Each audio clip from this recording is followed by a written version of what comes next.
Jangan lupa like, komen, dan subscribe channel YouTube TVRI Bengkulu dan nyalakan lonceng notifikasinya.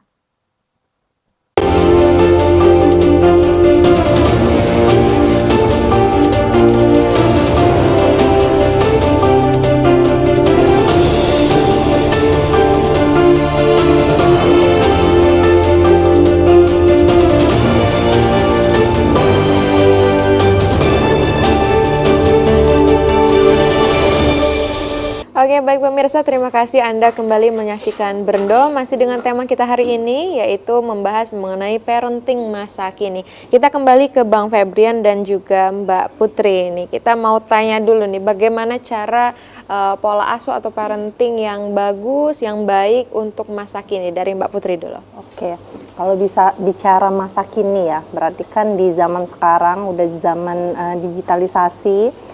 Semua sudah terkontaminasi dengan internet gitu ya, internet sudah globalisasi. Nah, jadi parenting yang bagus itu seperti apa? Saya ada menemukan sebuah penelitian gitu ya, riset. Jadi memang sebenarnya sudah banyak ya sekarang pelatihan terkait parenting seperti itu. Pun untuk pelatihan ini sebenarnya bagus juga diikuti oleh bukan hanya orang tua muda saja yang baru menjadi orang tua gitu. Bahkan mungkin untuk orang tua yang sudah punya anak 2, anak 3, terus ada anak baru lagi gitu yang generasi sekarang pun juga bagus untuk mengikuti. Bahkan untuk yang baru mau menjadi orang tua gitu ya, calon orang tua juga bagus untuk mengikutinya. Nah tadi di awal juga kan saya katakan zaman sekarang ini sudah ada modifikasi dari dasar parenting yang ada seperti itu. Nah, saya nemukan riset, jadi itu ada yang namanya mindful parenting. Nah, mindful parenting itu apa?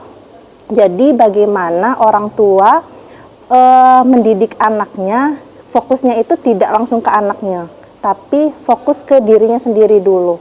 Gitu. Bagaimana orang tua ini sadar perannya sebagai orang tua seperti itu. Nah, mindful itu sendiri kan bisa dikatakan adalah kondisi seseorang yang sadar dirinya saat ini dan sekarang seperti itu. Nah, ketika orang tua sudah tahu kondisi dia ya sebagai orang tua, dia punya anak seperti itu kan. Kemudian sudah beda nih zaman dia ketika masih bujang gadis gitu ya. Nah, sekarang sudah jadi orang tua gitu kan, tugas-tugas yang diayominya itu berbeda seperti itu. Ada untuk mengasuh anak juga. Nah, makanya sebelum orang tua ini fokus ke anaknya, maka dia perlu fokus ke dirinya sendiri dulu. Tadi, siapa tahu kan ada inner child-nya belum sembuh seperti itu. Kemudian pengalaman masa lalu yang istilahnya tidak baik untuk diterapkan ketika punya anak. Nah, orang tua bisa fokus dulu gitu, mengobati dirinya sendiri dulu seperti itu.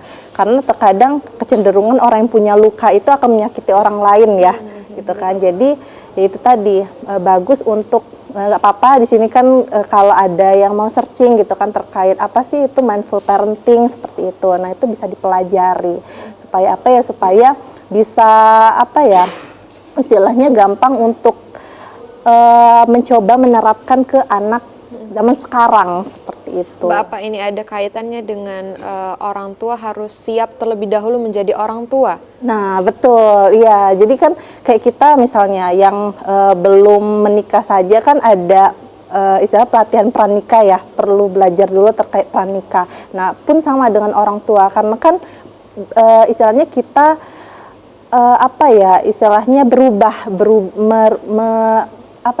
kondisi gitu, berubah situasi yang tadinya ya mungkin hanya title-nya sebagai suami istri, pasangan. Nah, ketika punya anak kan beda, jadi mama papa seperti itu. Makanya harus siap dulu sebelum menjadi orang tua. Mindset seperti apa, Bang, ketika kita bisa mengatakan bahwasanya saya sudah siap menjadi orang tua? Nah, kalau dari Bang Febrian. Ya, sebenarnya konsepnya sama ya. Bagaimana kita harus siap dulu ya ketika kita ingin memiliki pasangan atau memiliki anak. Kita harus memiliki modal dulu nih, modal pengetahuan terhadap parenting. Jadi tidak asal memiliki pasangan kemudian menikah dan sesimpel itu. Ya memang sesimpel itu, tetapi betul yang dikatakan Mbak Putri tadi ya, bahwa ada sebenarnya sebelum sebelum pernikahan itu ya diperlukan misalnya konseling pranikah, kemudian ada yang namanya pelatihan terhadap bagaimana parenting, sehingga kita siap atau individu siap bagaimana menjadi seorang parenting, dan juga bagaimana nantinya memiliki sebuah style dalam pengasuhan anak ya, karena memang pengasuhan anak itu ada fase kadaluarsanya gitu ya. Ketika anak nanti tumbuh remaja, remaja ke dewasa, mereka sudah bisa untuk memilih bagaimana mereka akan berperilaku gitu ya, memiliki sebuah misalnya lingkungan, mulai mencoba memilih sendiri bagaimana pendidikan ke depannya, style apa yang dia inginkan, sehingga penting banget untuk kita khususnya orang tua memiliki sebuah edukasi atau sebuah pemahaman terhadap parenting. Dan fase-fase dalam pendidikan anak ini tentu ada batas-batasnya. Di usia 12 tahun ke atas anak sudah mulai bisa memilih sendiri, dan yang paling sering saya lihat adalah ketika anaknya mulai remaja atau dewasa itu udah orang tuanya baru ngatur-ngatur nih ibaratnya, baru nggak boleh ini nggak boleh itu, padahal itu fase yang sudah lewat sebenarnya, dan anak sudah atau individu sudah harus bisa memilih.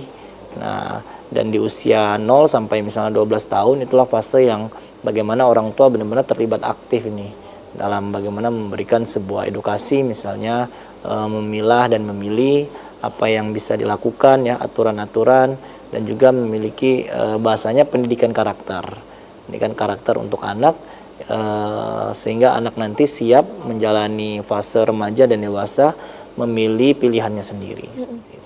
Artinya pendidikan karakter ya Bang yang penting ya. Ya. Nah, untuk modernisasi ini kan memberikan corak interaksi antar anak dan juga orang tua yang berbeda dari masa-masa sebelumnya. Nah, ini perubahan apa Bang Febrian yang Abang rasakan sebagai orang tua ya untuk penerapan ke anak pada saat sekarang ini?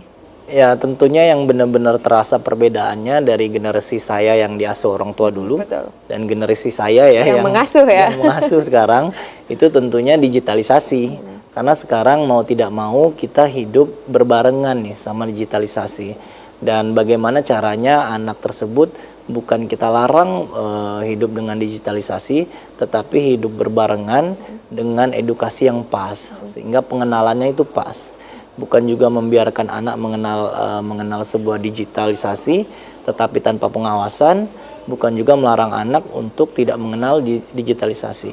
Tentunya bagaimana cara menerapkan ini ya, orang tua mau tidak mau saat ini harus upgrade ya. Upgrade terkait perkembangan digitalisasi. Karena sekarang bukan cuma di rumah ya, di luar pun pasti anak juga terpapar dengan digitalisasi. Sehingga tadi balik lagi seperti yang dikatakan Putri, ya orang tua juga harus siap nih mengupgrade diri ya, dan nantinya siap juga untuk memiliki sebuah pola asuh di mana anak juga berdampingan dengan era digitalisasi. Bukan hanya anak yang upgrade, tapi orang tua yang harus lebih upgrade gitu ya. Oke pemirsa, akan kita lanjutkan lagi obrolan kita hari ini setelah jeda pariwara berikut ini. Jangan kemana-mana, tetap saksikan Berendo.